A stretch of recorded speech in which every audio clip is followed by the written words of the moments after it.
diberikan kesempatan dan saran kasus kulit, kita bisa menghadiri pertemuan kita untuk mengikuti kegiatan diseminasi guru penggerak angkatan 11 Kabupaten Majene.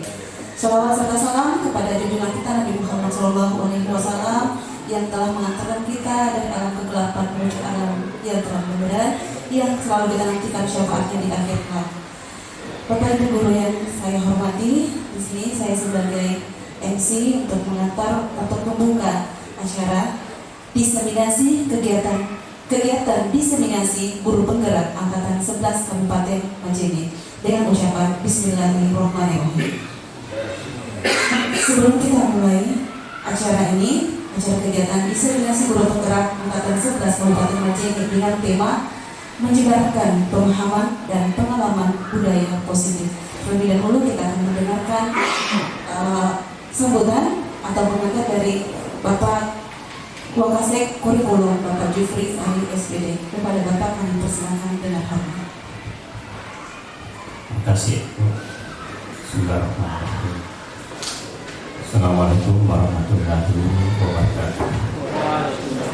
Alhamdulillah, Bismillah, tidak henti-hentinya kita memberikan puji dan syukur kepada Allah Subhanahu wa Ta'ala, karena pada hari ini kita masih diberi kesempatan dan kesehatan untuk mengikuti sebuah acara atau kegiatan diseminasi sebagai tindak lanjut dari program guru penggerak yang akan nanti disampaikan oleh Bapak Tajuddin SPD.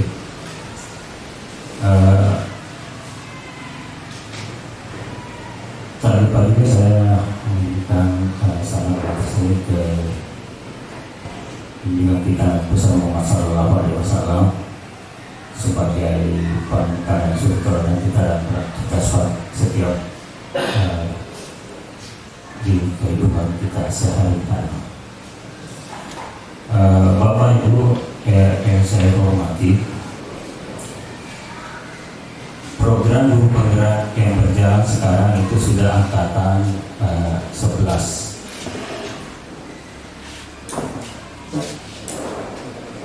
Dan salah satu kegiatan yang harus dilalui oleh seorang calon guru penggerak itu adalah menyebarkan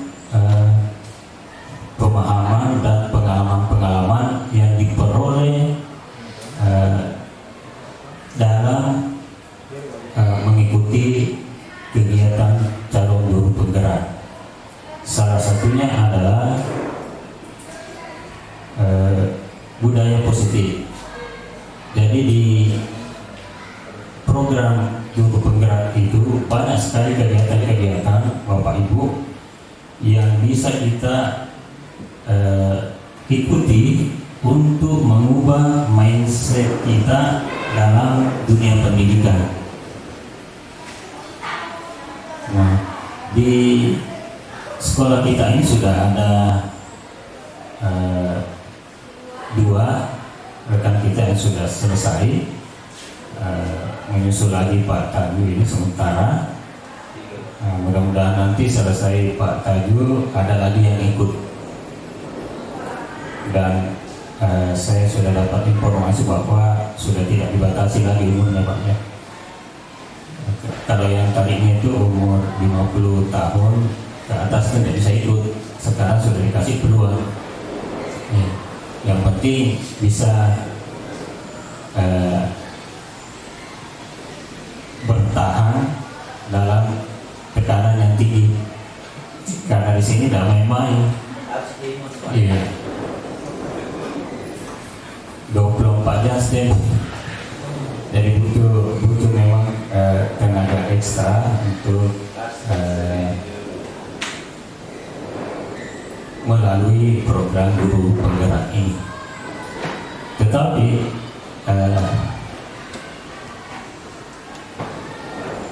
kegiatan-kegiatan yang padat itu menjadi sangat ringan apabila kita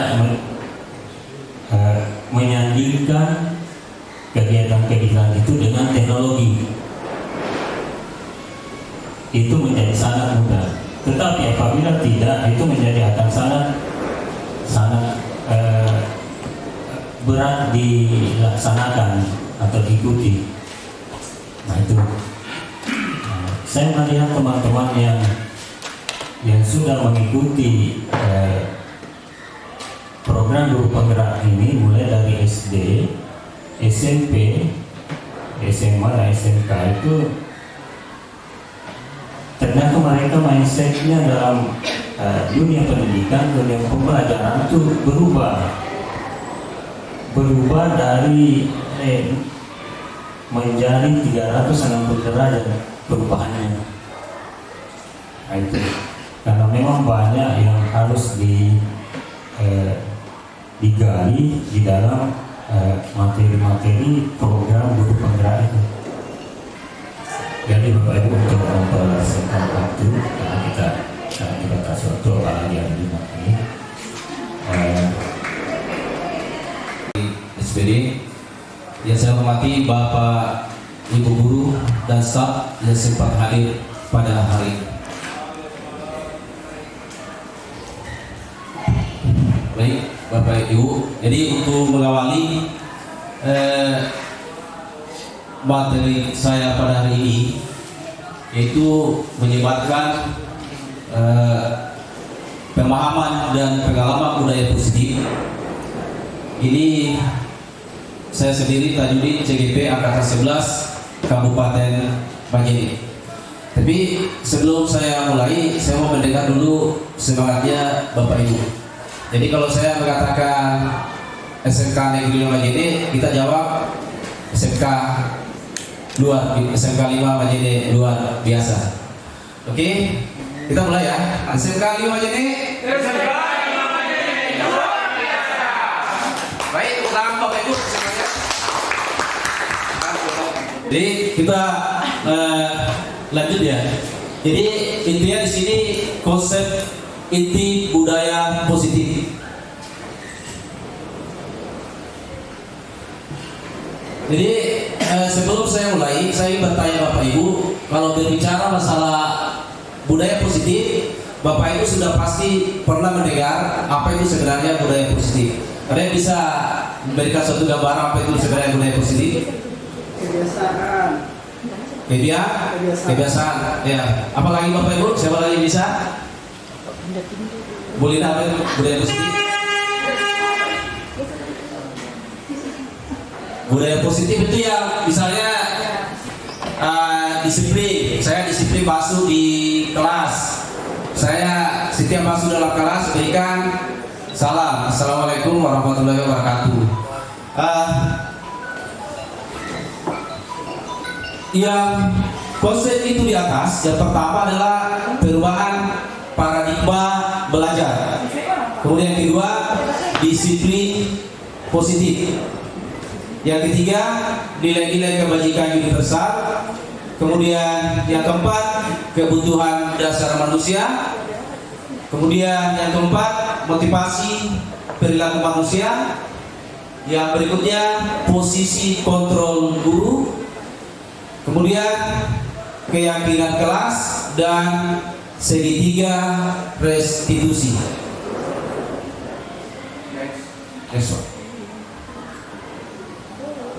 Ini baik, kita akan lanjut di perubahan paradigma belajar. Tapi sebelum saya lanjut, saya akan bertanya dulu. Ada dua hal yang selama ini kita lakukan, yaitu pertama, pembelajaran yang berpusat pada guru, kemudian yang kedua pembelajaran yang berpusat pada siswa. Saya bertanya, yang selama ini Bapak Ibu lakukan yang mana yang Bapak Ibu lakukan? Apakah berpusat pada guru atau berpusat pada siswa? Baur Pak, baur. Elaborasi, ada yang bilang elaborasi, mantap. Ada yang bisa siswa. Baur Pak. Baur. Ya, artinya dipatukan ya. Iya Pak. Oke, terima kasih banyak Pak. Oke, Bapak Ibu guru hebat yang saya hormati yang hadir pada hari ini, bahwa pembelajaran dalam paradigma baru merupakan pembelajaran yang dirancang berdasarkan prinsip diferensiasi, yang mana memungkinkan para peserta ini belajar sesuai dengan kebutuhannya berdasarkan tahap perkembangan psikologi untuk mewujudkan profil pelajar Pancasila. Jadi yang itu di atas, jadi ini sekarang yang harus kita lakukan adalah pembelajaran berpusat pada siswa.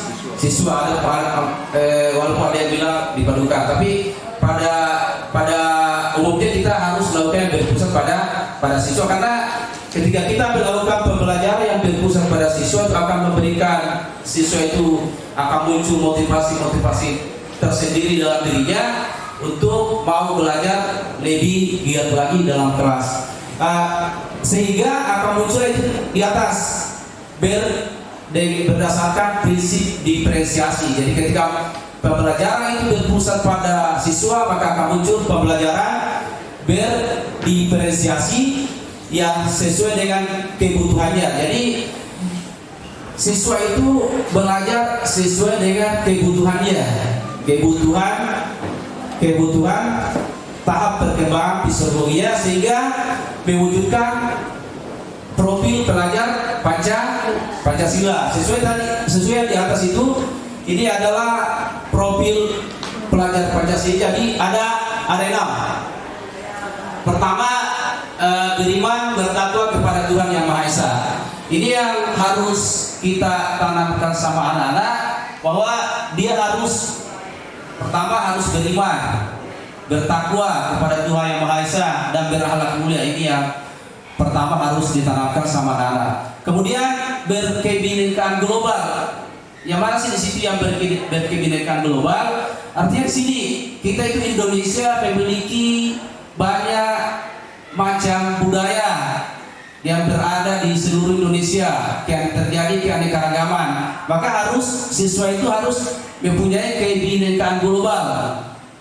Kemudian yang ketiga, bergotong royong. Jadi bergotong royong di sini maksudnya bukan hanya kegiatan kerja bakti di luar sekolah, tapi yang harus juga anak itu bisa bergotong royong sama teman-temannya sendiri, bisa bekerja sama guru dengan siswa. Itu yang dimaksud di situ. Kemudian kreatif.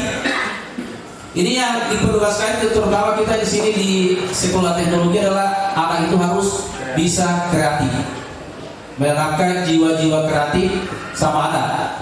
Kemudian bernalar kritis. Ini yang selalu kita tunjukkan sama anak itu, supaya dia bisa bernalar kritis dalam dirinya, tumbuh nilai-nilai kritis dalam mengikuti setiap pembelajaran yang ada di dalam kelasnya. Kemudian mandiri, jadi juga mandiri sangat dibutuhkan sekali dalam setiap pembelajaran yang ada di kelas kita. Next one.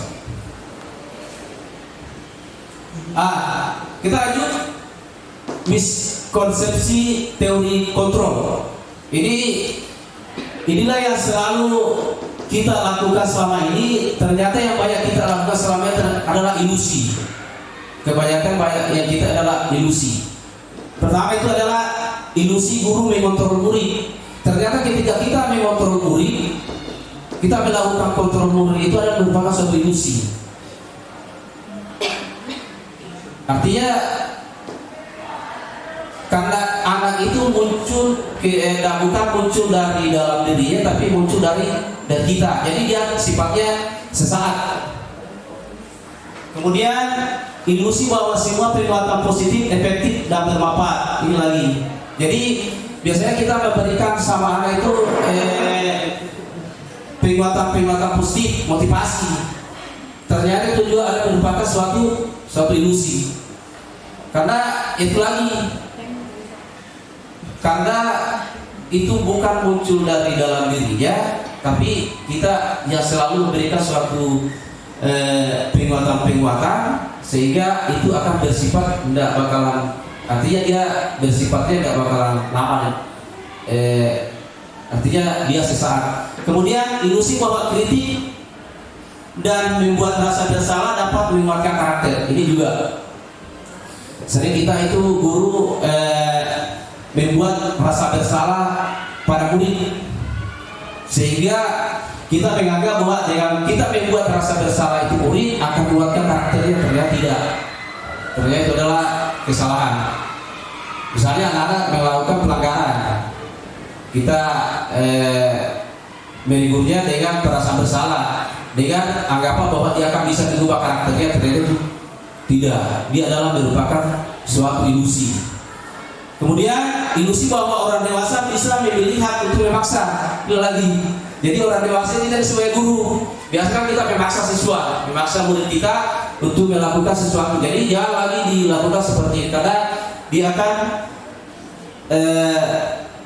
bersifatnya sesaat, karena itu lagi tidak muncul dari dalam dirinya, muncul dari kita sebagai orang dewasa, kita sebagai gurunya. Jadi inilah beberapa poin miskonsepsi tentang teori kontrol. Next one.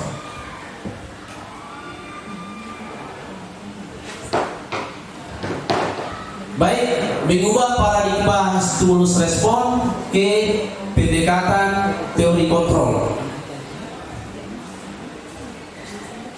Baik Bapak Ibu, ini yang teori stimulus respon di sana itu tentang dunia, kemudian teori kontrol tentang dunia. Jadi banyak hal yang kita lakukan sekarang itu ternyata yang kita lakukan itu ada mungkin beberapa terjadi kekeliruan. Setelah mempelajari teori-teori, misalnya ya, stimulus respon tentang dunia, bahwa realitas kebutuhan kita sama. Ternyata kalau dibandingkan dengan siswa, kita menganggap siswa itu kebutuhan yang sama, ternyata kebutuhan siswa itu, kalau menurut teori kontrol tentang dunia, bahwa realitas kebutuhan kita itu berbeda. Dalam setiap melakukan pembelajaran itu, siswa itu memiliki kebutuhan yang beda-beda, tidak sama. Jadi ada yang maunya misalnya visual, ada yang maunya audio, ada yang mau kinestetik, itu kan berbagai macam itu kebutuhan yang ada dalam kelas yang kita mengajar. Jadi kita tidak boleh menyamakan setiap kebutuhan siswa ketika kita mengajar. Kemudian semua orang melihat hal yang sama. Ini. Jadi jangan kita menganggap siswa kita itu kita anggap sama semua. Jadi teori kontrol tentang dunia itu setiap orang memiliki gambaran yang berbeda. Jadi anggaplah kita ini yang hadir pada di sini, Bapak Ibu guru yang hebat yang hadir pada hari ini, kita kan memiliki gambaran yang berbeda-beda, tidak bakalan sama. Jadi misalnya siswa kita hadir 20 orang, berarti gambarannya itu yang berbeda-beda, tidak mungkin mengalami kesamaan. Kemudian kita mencoba mengubah orang agar berpandangan sama dengan kita. Nah ini yang mungkin selama itu juga yang saya usah pakai dulu, biasa menganggap memaksakan pandangan sama orang sesuai dengan keyakinan saya, ternyata itu adalah keliru. Jadi kita berusaha memahami pandangan orang lain tentang dunia. Kemudian berikutnya perilaku buruk dilihat sebagai satu kesalahan. Ini mungkin karena yang selama ini kita lakukan, ada sebagai orang mungkin tapi tidak semuanya sama, itu bahwa perilaku buruk itu tidak sebagai suatu kesalahan. Ternyata itu adalah keliru. Yang harus kita lihat adalah semua perilaku itu memiliki suatu tujuan. Contohnya, ketika siswa itu melakukan suatu kesalahan, pasti ada tujuannya. Demikian pula juga kalau melakukan suatu hal yang positif, pasti juga ada tujuan. Jadi jangan dulu langsung dilihat bahwa itu adalah merupakan suatu kesalahan. Kita bisa gali dulu kenapa dia berbuat misalnya kesalahan. Pasti ada tujuan tertentu sehingga dia berbuat seperti itu. Kemudian orang lain bisa mengontrol saya. Ini. Jadi misalnya kita mengontrol siswa kita, itu tadi kembali ke yang tadi itu merupakan suatu ilusi. Jadi itu jangan dilakukan. Jadi hanya ada yang bisa mengontrol, hanya Anda yang bisa mengontrol diri Anda sendiri. Jadi segala sesuatu yang bisa mengontrol diri kita itu adalah diri kita sendiri. Jadi jangan dikontrol oleh orang lain.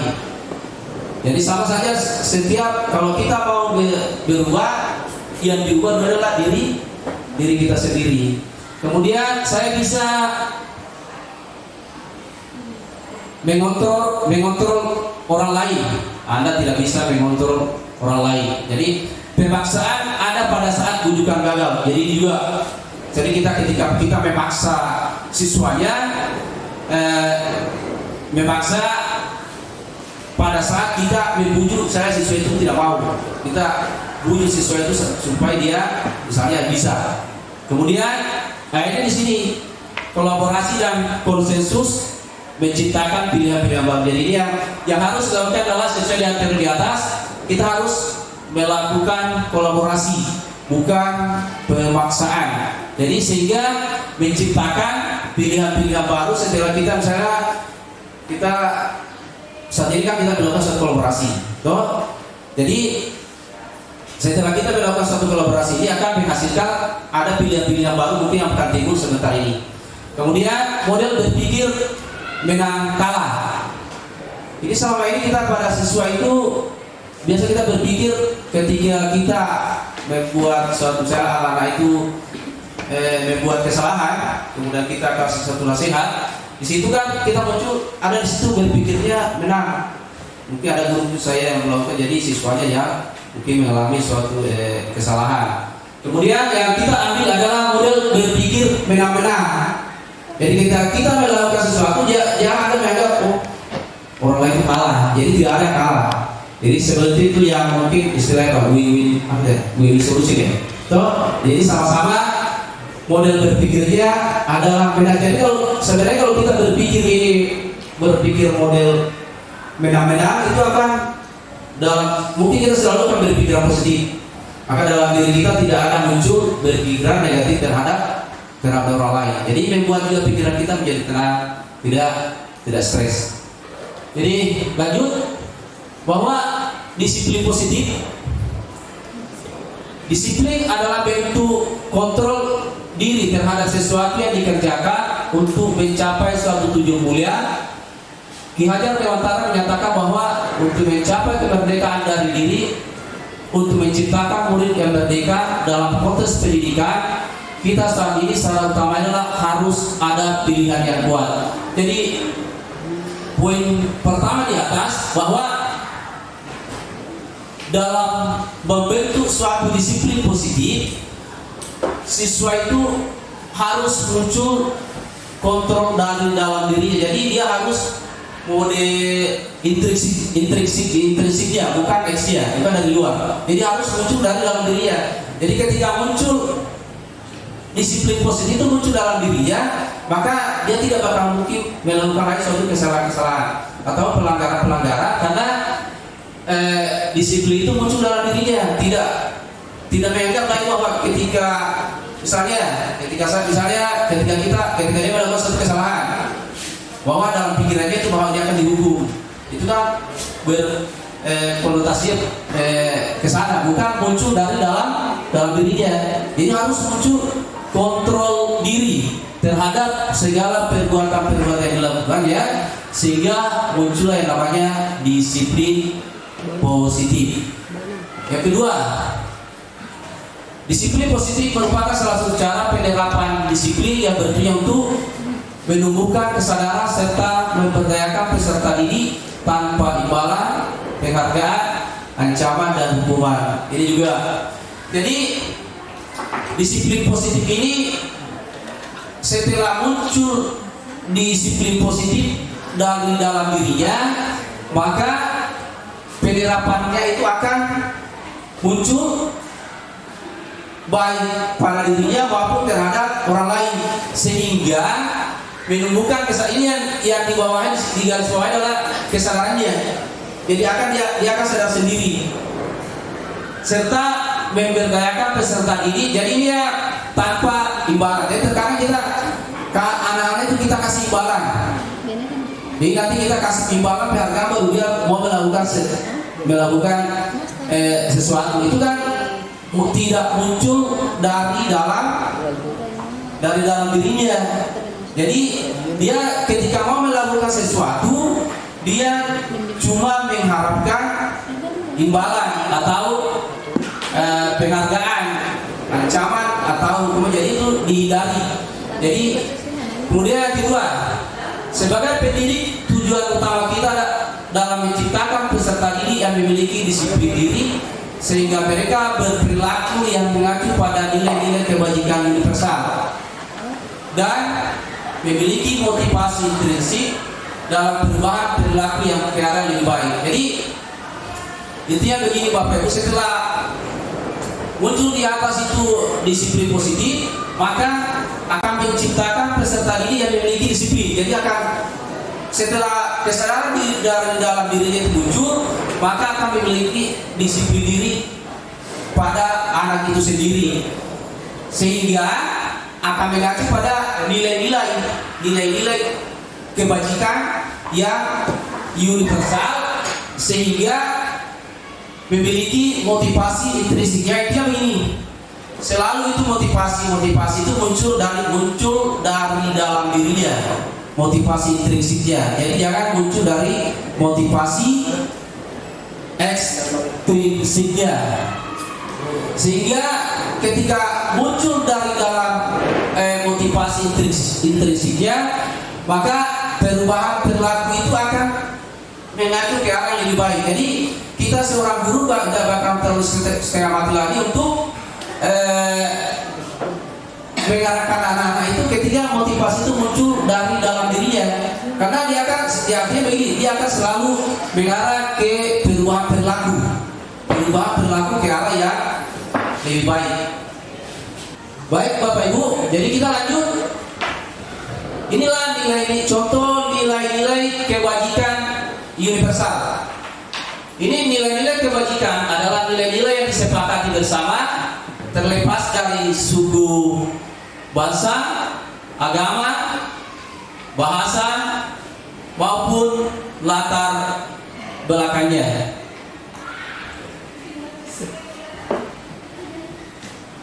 Jadi saya tadi itu, jadi saya ulangi bahwa nilai-nilainya terjadi kesepakatan bersama. Jadi kita misalnya dalam siswa itu dalam kelas, kita jangan pandang itu misalnya suku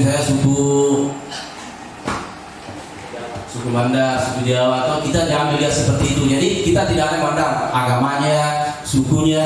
Jadi kita semua anggap itu adalah merupakan suatu nilai-nilai yang akan kita sepakati bersama. Jadi tanpa memandang latar belakangnya. Jadi contohnya ada ini tadi profil pelajar Pancasila, ini sudah tadi. Jadi ini yang paling utama sekali adalah beriman bertakwa, sudah saya jelaskan tadi ini, mandiri, bernalar kritis, berkebinekaan global, bergotong royong, dan kreatif. Kemudian yang kedua, ini primary years program sikap murid. Jadi ini sikap murid itu harus toleransi, punyai jiwa toleransi dalam dirinya, dalam kelas maupun dalam lingkungan sekolah. Kemudian rasa hormat, jadi harus bisa menghormati sesama temannya, lebih-lebih terhadap sesama gurunya. Kemudian integritas, mandiri, kemudian menghargai. Ini saya garis poin antusias. Jadi antusiasme siswa itu dalam belajar itu harus lebih diberikan lagi motivasi, sehingga dia memiliki keinginan semakin mau untuk belajar. Ini rasa empati juga.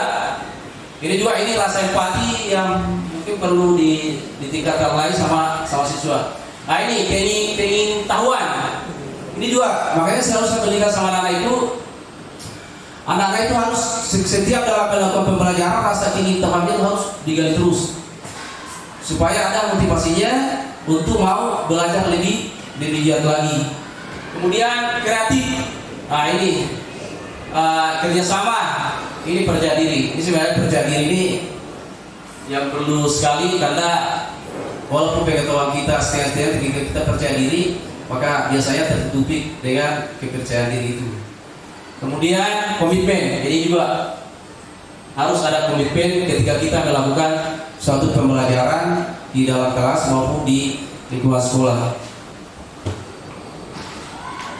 Kemudian berikutnya 9 pilar karakter. Pertama, cinta Tuhan dan segenap ciptaannya. Kemudian kemandirian dan tanggung jawab, kejujuran. Jadi ini juga yang Bapak Ibu kita selalu tanamkan sama anak-anak, nilai-nilai kejujuran.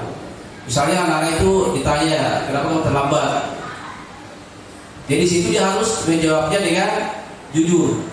Jadi ketika dia melakukan suatu tindakan itu, jujur harus dihargai karena dia sudah melakukan suatu kejujuran yang muncul dari dalam dirinya. Kemudian dermawan, suka menolong dan gotong royong, percaya diri, kreatif dan bekerja keras, kepemimpinan dan keadilan, baik dan rendah hati, toleransi, kedamaian dan kesatuan. Jadi kalau di 7 essential virtues building moral intelligence, ini ada 4 ini yang dia kembangkan, yaitu empati, suara hati, kontrol, rasa hormat, kebaikan, toleransi dan keadilan.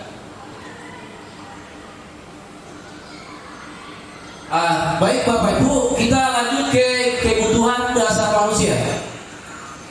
Ternyata kebutuhan dasar kita itu ada 5. Jadi ketika kebutuhan dasar ini tidak terpenuhi satu, maka akan terjadi suatu ketimpangan mungkin pada diri kita. Jadi begitu pula juga pada siswa. Ketika kebutuhan dasar siswa itu ada yang hilang, maka akan ada yang terjadi pada siswa itu sendiri. Ini kita lihat bahwa kebutuhan dasar manusia adalah segala sesuatu yang kita lakukan untuk mendapatkan apa yang kita inginkan. Seluruh tindakan yang kita lakukan memiliki tujuan tertentu, dan semua usaha terbaik yang kita lakukan adalah dalam rangka agar kebutuhan dasar kita terpenuhi.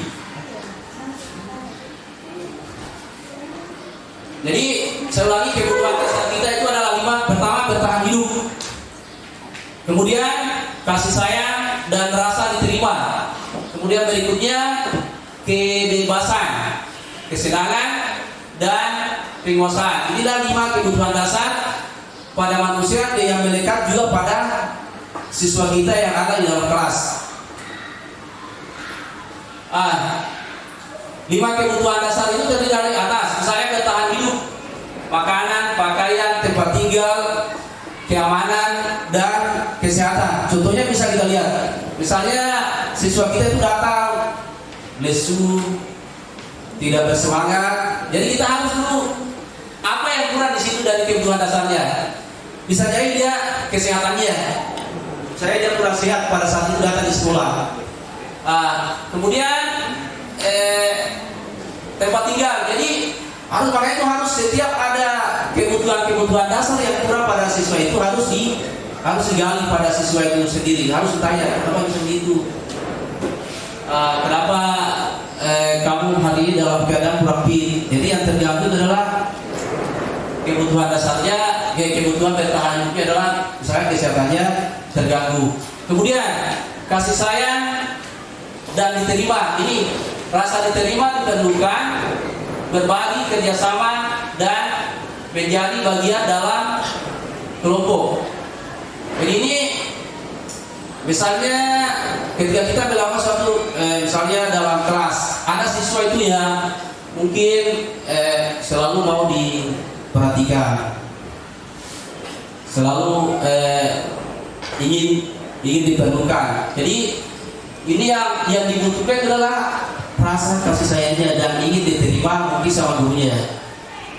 Kemudian penguasaan, jadi harga diri, keinginan untuk dianggap memimpin, berprestasi, diakui dan didengar. Ada biasanya kalau kita di dalam kelas, ada siswa itu ada kalau misalnya dituju langsung angkat aja, nah saya Pak. Itu kan yang muncul di situ adalah ini penguasaannya, ini jiwa-jiwa kepemimpinannya muncul. Jadi ketika ada sesuatu dia lagi mau maju. Jadi itu kebutuhan dasarnya adalah penguasaan pada diri anak itu sendiri. Kemudian kebebasan di sini adalah misalnya mandiri, memiliki pilihan, mencari hal baru, kemudian mampu mengendalikan anak dirinya. Ini kalau dia di sini mencari hal baru, terutama kita misalnya kalau pada saat kita mengajar, ada anak biasa itu berbagai macam gaya tingkah lakunya dalam kelas. Ada hal-hal yang dia lakukan, yang muncul di situ karena anak itu mencari hal-hal baru. Nah, ini tantangan buat kita sebagai seorang guru, harus mampu mencari metode-metode pembelajaran yang bervariasi. Jangan itu terus kembali tiap bertema itu terus dilakukan. Jadi ini merupakan motivasi bagi diri saya maupun terutama diri saya. Ini mengenal saya mencari hal-hal baru, mencari inovasi-inovasi pembelajaran dalam kelas sehingga anak itu tidak bakalan jenuh lagi dalam melakukan pembelajaran di kelas. Kemudian yang kedua, kesenangan. Ini kebutuhan dasar anak itu adalah kesenangan, misalnya bermain, humor, antusiasme dan tertawa. Dan ini ketika kita melakukan pembelajaran dalam kelas, jangan terlalu serius. Di sini mungkin ada candaan, tawa. Karena kalau serius akan membuat anak itu menjadi jenuh mungkin dalam kelas. Jadi kalau ada ini yang misalnya ini humor. Jadi ternyata setelah saya masuk ini kan, terus terang ini saya tahu setelah saya masuk guru penggerak itu bahwa ini ada 5 positif kontrol pada diri kita. Ternyata yang kita selama ini lakukan, inilah yang selalu kita biasa lakukan tiap hari. Kita lanjut. Ini posisi kontrol penghukum. Ini. Jadi kalau misalnya kan seseorang penghukum bisa menggunakan fisik maupun verbal, guru-guru yang menerapkan posisi penghukum akan berkata, patuhi aturan saya, awas. Ini ya. Ternyata kalau kita berbicara begini, dia posisinya adalah penghukum. Kamu selalu saja salah, selalu yang terakhir selesai. Jadi ini kata-katanya muncul kalau penghukum. Guru seperti ini senantiasa percaya hanya ada satu cara agar pembelajaran bisa berhasil, yaitu caranya dia sendiri. Cara saya sendiri. Jadi tanpa melihat siswa itu. Jadi kemudian penghukum nada suara yang tinggi. Nada suara tinggi. Bahasa tubuh, mata melotot dan jari menunjuk-nunjuk, kemudian menghati. Jadi inilah kemudian hasil. Kemungkinan murid marah dan berdendam atau bersifat agresif. Ini ternyata yang paling bahaya. Ketika kita selalu melakukan ini penghukum, akan muncul hasil endingnya adalah siswa itu akan berdendam dan agresif. Jadi kemudian selanjutnya sebagai teman, guru pada posisi ini tidak akan menyakiti murid, namun akan tetap berupaya mengontrol murid melalui persuasi. Jadi ini dia teman. Jadi mungkin kita lakukan pada siswa ini persuasi. Jadi posisi teman pada guru bisa negatif ataupun positif. Mereka akan berkata, ayo bantulah demi Bapak. Jadi kata-kata teman. Jadi kita sama siswa seperti berteman. Ayo ingat, tidak bantuan Bapak selama ini. Ya sudah, kali ini tidak apa-apa, nanti Ibu bantu bereskan. Misalnya ya sudahlah, kali ini tidak apa-apa. Misalnya anak itu melakukan suatu pelanggaran, misalnya kita anak bilang, ya enggak apa-apa lah untuk kali ini, lain kali jangan begitu lagi ya. Itu dalam ini. Jadi dia posisi kita pada situ adalah sebagai teman. Teman itu nada suaranya ramah, akrab dan bercanda, bahasa tubuh merapat pada murid, mata dan senyum jenaka. Jadi kemudian hal negatif dari posisi teman adalah murid hanya akan bertindak jika guru tertentu dan tidak untuk guru lainnya. Murid akan tergantung pada guru tersebut. Bahayanya kalau kita misalnya berposisi sebagai teman, terkadang kita itu pada anak-anak itu kalau kita yang menyuruh dia tidak mau. Mungkin ada, tapi ada guru-guru tertentu ketika dia suruh dia langsung bergerak. Karena ini dia posisinya dia seperti seperti di sini dia selalu posisikan dirinya sebagai teman. Kemudian hasil murid akan merasa senang dan akrab dengan guru. Hanya saja di sisi negatif murid menjadi tergantung pada guru tersebut. Ini yang sisi negatifnya. Tapi yang jelas kalau kita berteman itu sama anak, gampang kita akan misalnya coba anak kerjakan ini, dia akan gampang melakukan itu. Tapi sisi negatifnya akan terjadi ketergantungan. Nanti kita yang menyuruh baru dia mau bergerak. Itu yang sisi negatifnya. Kemudian ini posisi kontrol pemantau. Pemantau berarti dia mengawasi. Pada saat kita mengawasi, kita bertanggung jawab atas perilaku orang-orang yang kita awasi. Posisi pemantau berdasarkan pada peraturan-peraturan dan konsekuensi. Pertanyaan yang diajukan adalah peraturannya apa? Apa yang telah kamu lakukan? Sanksi atau konsekuensinya apa? Jadi selalu dia mengarah kepada aturan-aturan dengan misalnya kalau anak itu melanggar, apa konsekuensinya. Jadi pemantau adalah nada suaranya datar, bahasa tubuh yang formal. Kemudian seorang pemantau sangat mengandalkan perhitungan, catatan data yang dapat digunakan sebagai bukti atas perilaku seseorang. Jadi itu.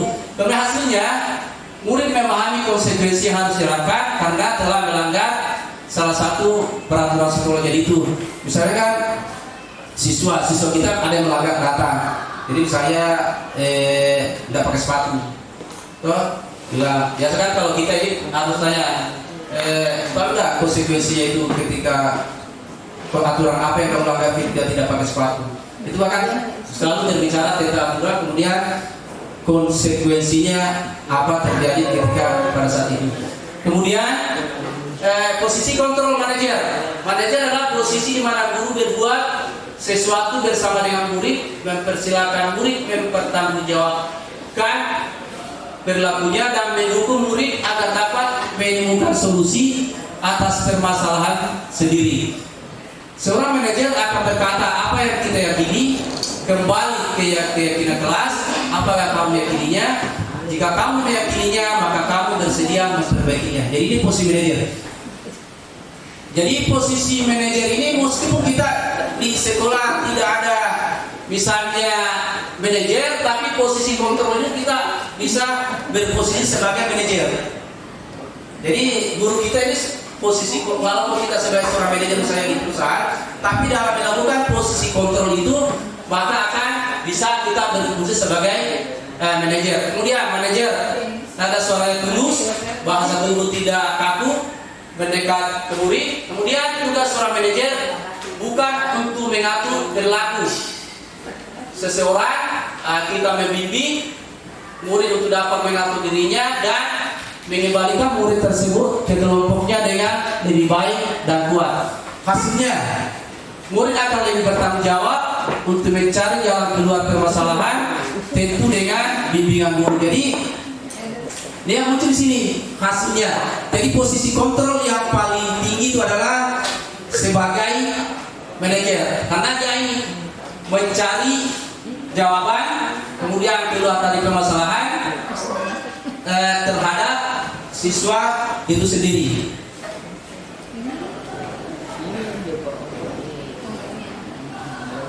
Baik, sebelum kita lanjut, baik saya akan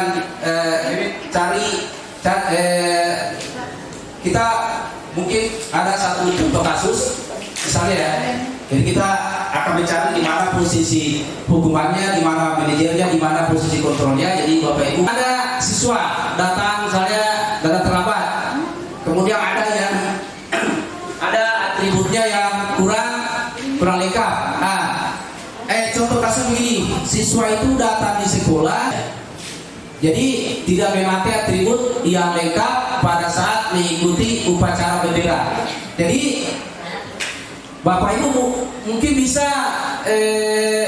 di antara posisi kontrol di atas, kapan dia sebagai penghukum? Tidak, misalnya contohnya kalimat-kalimat itu ketika misalnya anak itu datang datang di sekolah pada suatu upacara dengan atribut yang tidak lengkap. Kalau dihukum contoh kalimat itu harus bagaimana? Kalau dia sebagai penghukum, ada yang bisa kasih contoh tidak? Baik dulu ya. Kalau dia sebagai penghukum, Baik dulu ya, menghukum dulu. bagaimana beda? Jangan ke menghukum. Ada yang bisa ada yang bisa menjelaskan itu guru sebagai penghukum pada saat itu? Ya, kalau pada saat itu kalau guru di posisi kemungkinan dia akan memberikan hukuman baik secara fisik maupun secara verbal.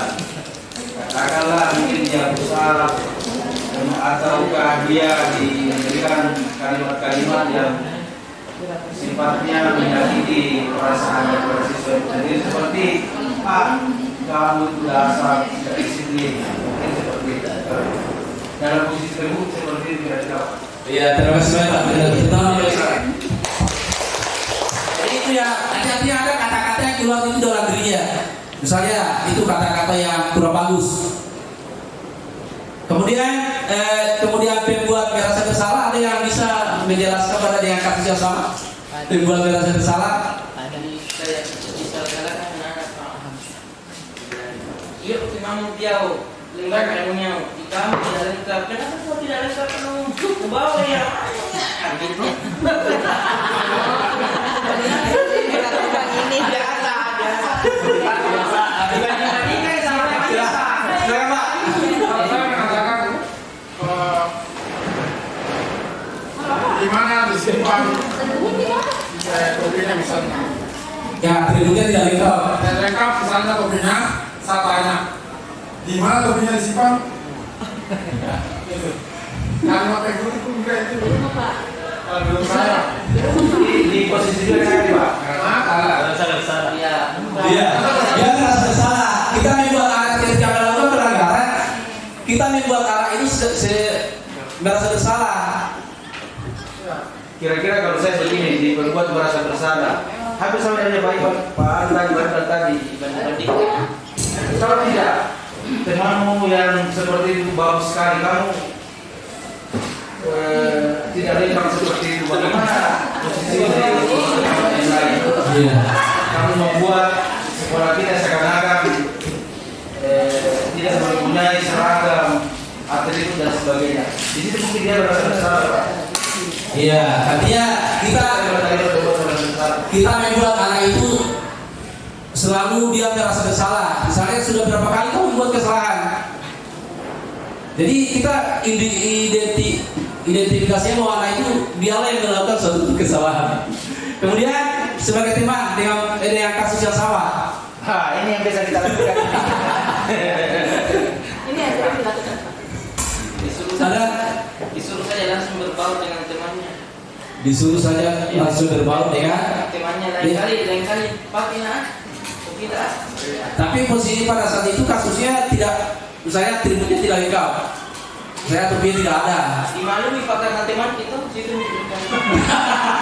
Ada posisi. Kali lah, yang pakai begitu ya? Iya. Begini Pak itu bergabung. Iya. Artinya pada saat itu kita posisinya adalah sebagai temannya, bukan sebagai gurunya. Jadi misalnya lain kali yang begitu lagi ya. Iya. Sekitar itu kalau bisa mungkin kita beli topinya mungkin di sama beda mungkin atau di Selamat Rahman.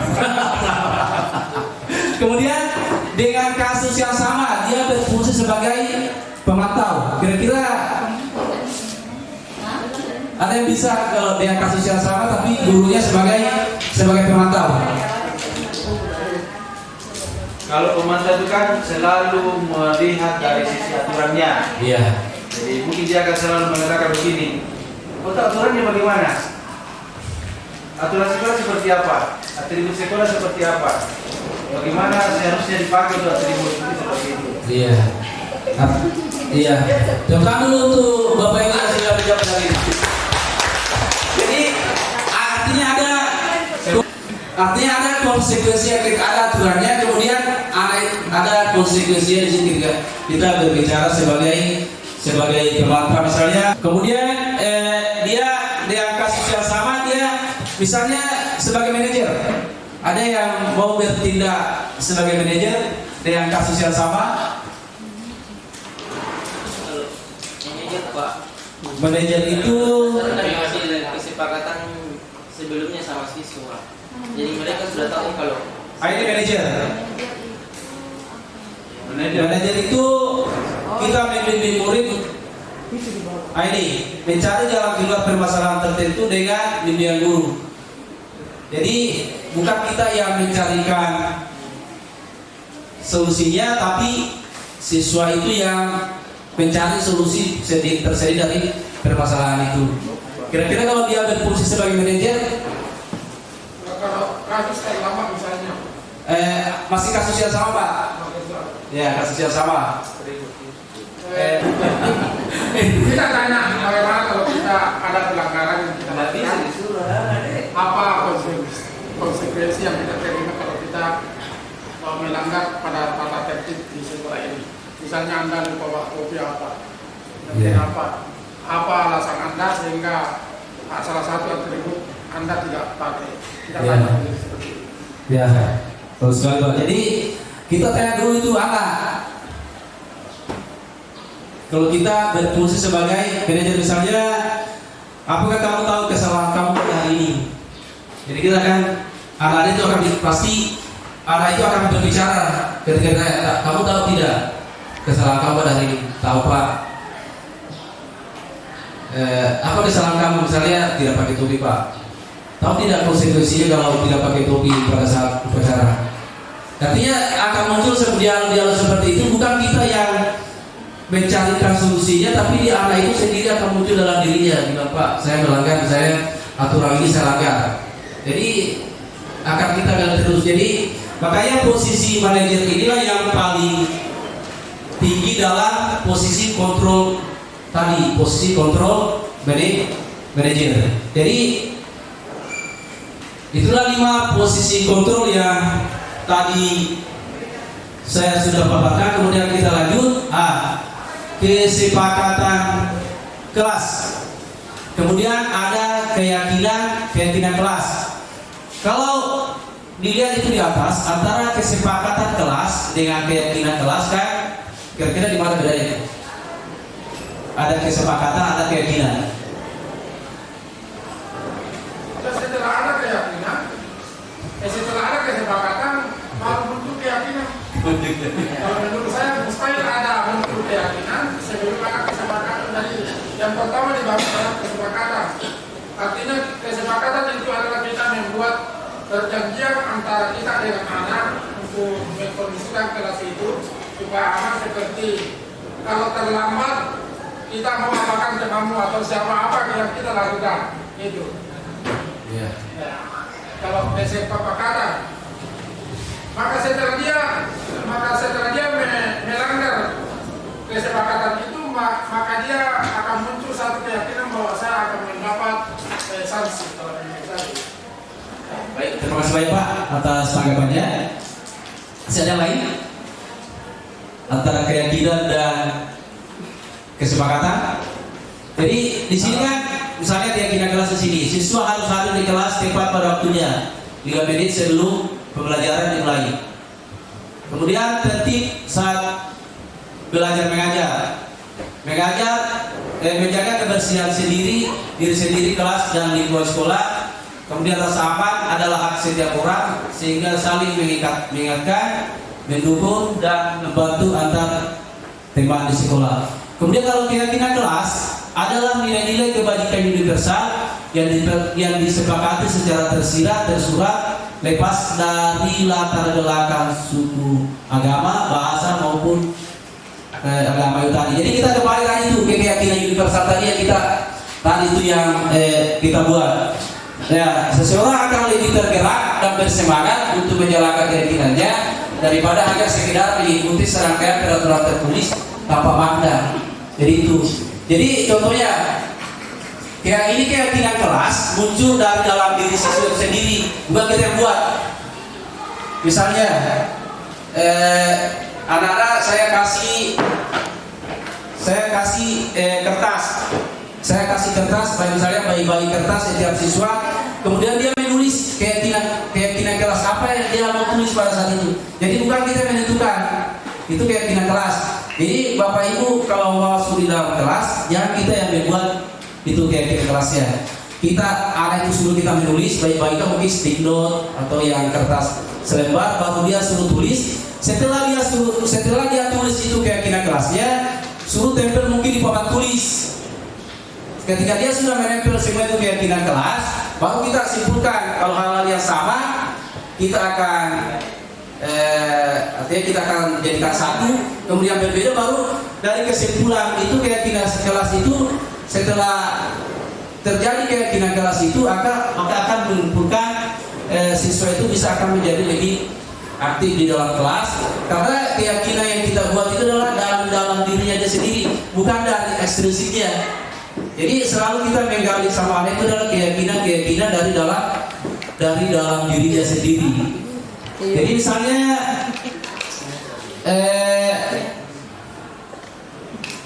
tapi jangan itu kata-kata itu misalnya dilarang membuang sampah, kata-kata itu dihindari itu.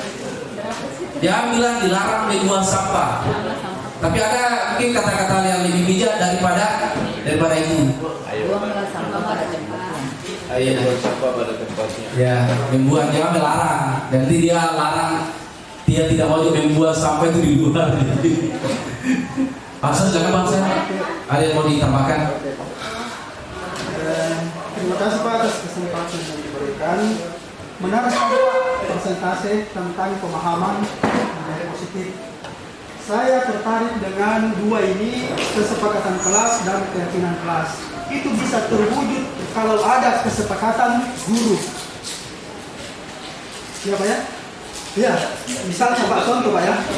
Kalau kita sudah sepakati misalnya dalam satu kelas, kita sudah sepakat dengan anak-anak datang tidak boleh terlambat sekian menit, terus baju di dalam, kemudian begitu kita masuk beri salam, kemudian ada guru yang masuk setelah kita, terus tidak disepakati misalnya seperti itu, bagaimana Pak? Otomatis kebiasaan anak-anak itu hilang lagi. Jadi artinya harus ada juga kesepakatan guru. Kalau misalnya contoh kita sepakati misalnya satu sekolah ini kita berikan memberlakukan kesepakatan semua kelas. Jadi otomatis anak-anak pasti akan satu fokus. Oh iya ini, oh ini harus disepakati. Seperti itu menurut saya Pak. Tapi saya lihat selama ini kesepakatan itu dibuat masing-masing guru. Itu yang saya lihat. Kesepakatan itu dibuat masing-masing guru. Nah, bagaimana kalau kita sepakati juga guru bahwa kesepakatan yang kita berlakukan ini adalah semua diberlakukan sebagai urusan pemimpin Pak. Terima kasih Pak. Terima kasih buat Bapak Ibu guru yang hadir pada hari ini. Bapak, saya yakin yang hadir pada adalah Bapak Ibu guru yang hebat pada hari yang datang pada hari ini. Kemudian saya banyak mengucapkan banyak terima kasih atas kehadiran Bapak Ibu pada hari ini. Tidak mana sangat membantu saya dalam melakukan tugas-tugas saya. Dan semoga ini ada manfaatnya buat Bapak Ibu sekalian. Kemudian lanjut selanjutnya kalau ingin kita membuat ini bisa lagi diskusi ke hal-hal yang di model lain lagi. Sekian saya. Assalamualaikum warahmatullahi wabarakatuh.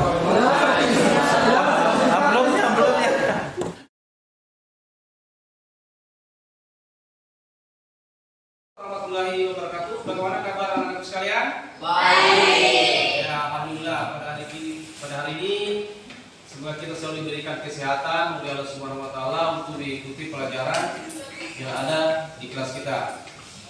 Tugas kita pada hari ini adalah saya ingin membuat keyakinan kelas.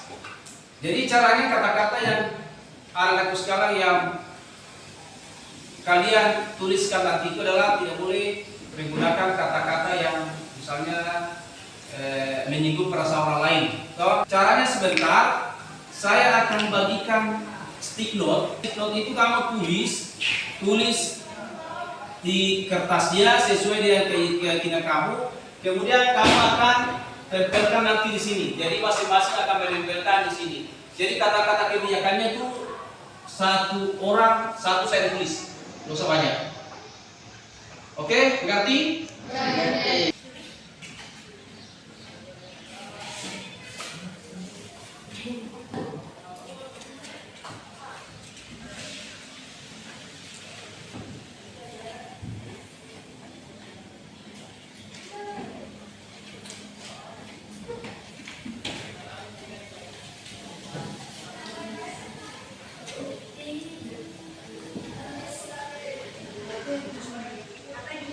Baik, anak-anak sekalian, saya sudah membagikan kertas sticknotnya. Jadi, anak-anak sekalian, saya persilakan menulis keyakinan kelas kita pada hari ini. Jadi, satu anak, satu kata-kata kebijakan yang ingin kamu tuliskan. Oke, saya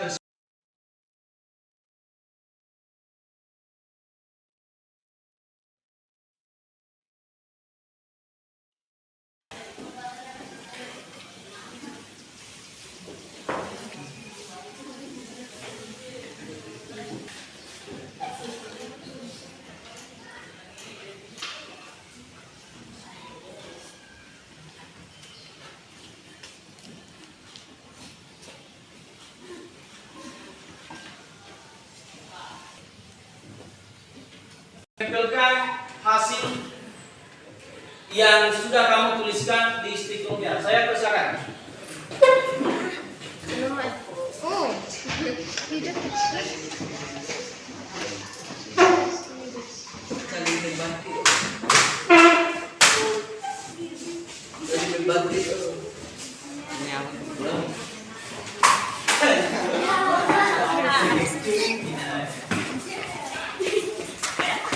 Baca, kemudian akan menyimpulkan apa-apa yang kamu tuliskan di dalam kertas ini. Pertama, ya, di sini saya akan tulis. Di sini ada saling menghargai, saling menghargai. Dua, menghormati orang lain.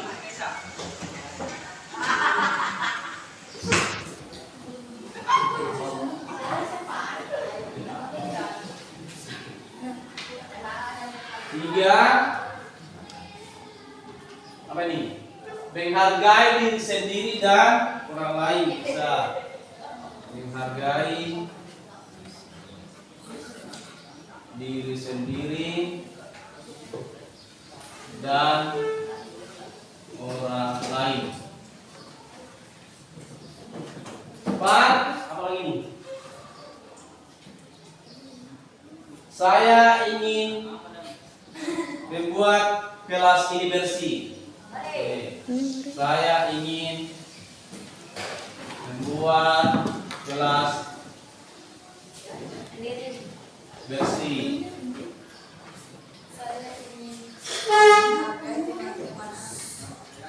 Berikutnya, saling membantu. Oke, ada yang menulis saling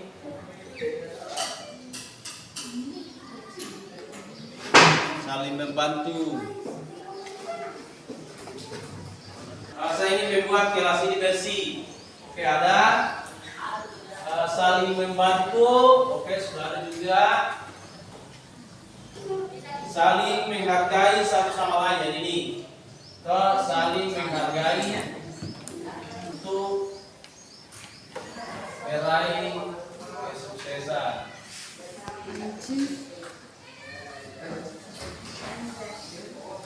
Tujuh,